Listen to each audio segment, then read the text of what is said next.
Well, we are 6 weeks into the Biden administration, and let's just pick up where we left off. Jen had a hard time tying her stories together and therefore tripped over every word that came out her mouth when she was asked about the kids in cages, containers, down in Texas. She made it clear that releasing these children that have fled to the U.S. to get away from poverty, famine, and danger, especially sex offenders, is completely inhumane. But we are in a circumstance where we are not going to expel unaccompanied minors at the border. That would be inhumane. That is not what we are going to do here as an administration. We need to find places that are safe under COVID protocols for kids to be. However, what's interesting is that it wasn't inhumane that Joe Biden is now protecting those sex offenders. Joe Biden has suspended yet another Trump program, Operation Talon, which deports all known sex offenders living here illegally. Yep, you heard that right. And despite Biden's claims that he is deeply rooted in his Catholic faith, my religion defines who I am. And I've been a practicing Catholic my whole life. And it has particularly informed my social doctrine. Life begins at conception. That's the church's judgment. I accept it in my personal life. I'm told. Gay marriage, a flag amendment, and God only knows what else. I can't believe the American people can't see through this. We already have a law, the Defense of Marriage Act, where we've all voted, not where I voted and others said, look, marriage is between a man and a woman, and states must respect that. Why do we need a constitutional amendment? Marriage is between a man and a woman. What's the game going on? His action said, screw your religious freedoms and your judgmental faith-based morals, as the House passes the Equality Act. This administration is determined to prove that God is a liar and definitely makes mistakes. As the act outlines that doctors should perform gender reassignment surgeries, abortions on demand, and who cares if a person was born a biological man?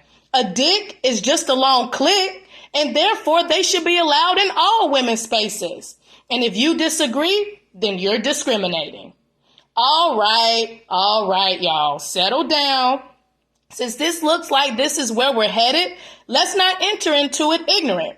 Let's hear what the professionals have to say. Here is Biden's nominee to be over our health care.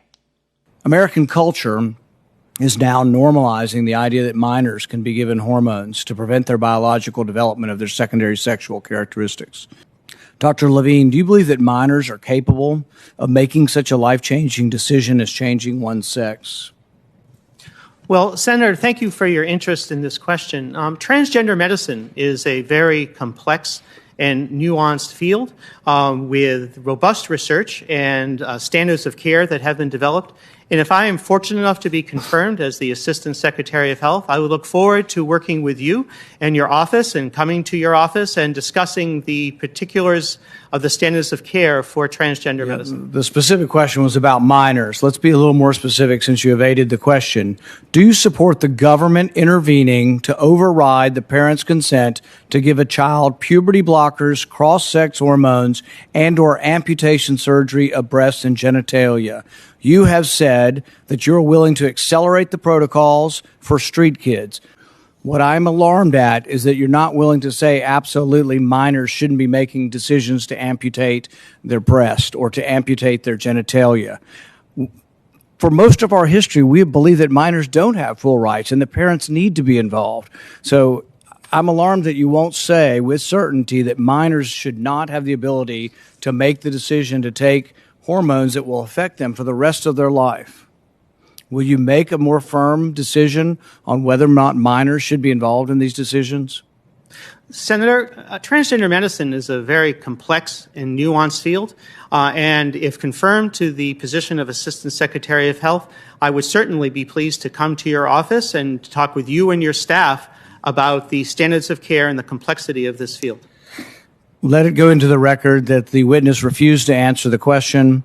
The question is a very specific one. Should minors be making these momentous decisions? For most of the history of medicine, we wouldn't let you have a cut sewn up in the ER. But you're willing to let a minor take things that prevent their puberty, and you think they get that back? You have permanently changed them. Never mind, I guess ignorance it is. But why does it need to talk behind closed doors? Have we not had enough of the secrets? What is going on? Hell, even Mr. Potato Head is confused.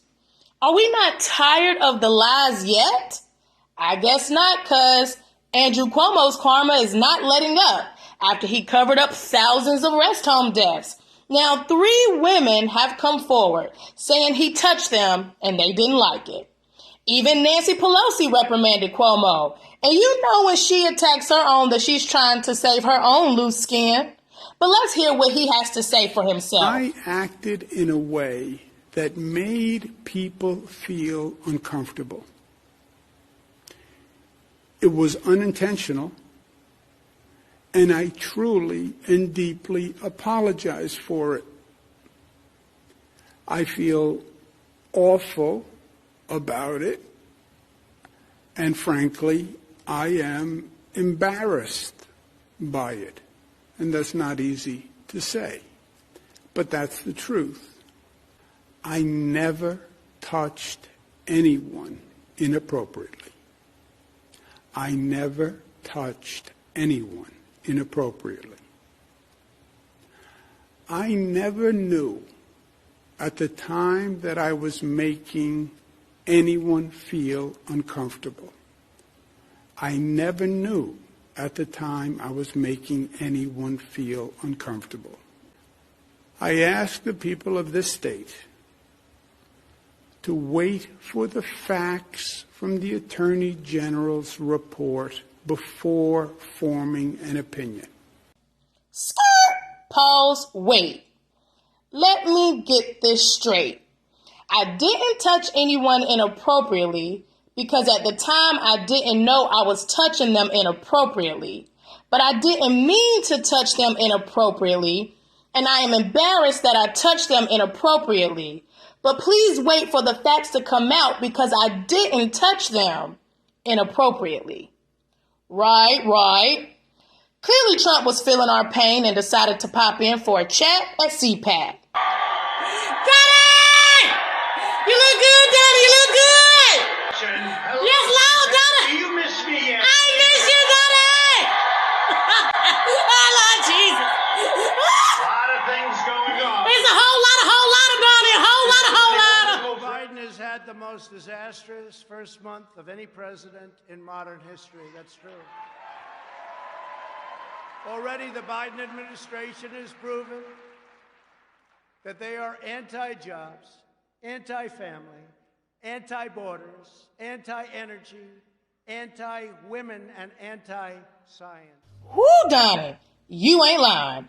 And is it just me, or have y'all noticed we have still yet to get a State of the Union address from Joe Biden?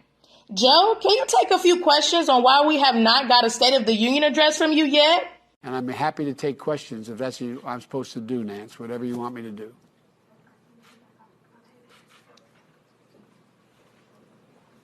Joe? I think we lost him.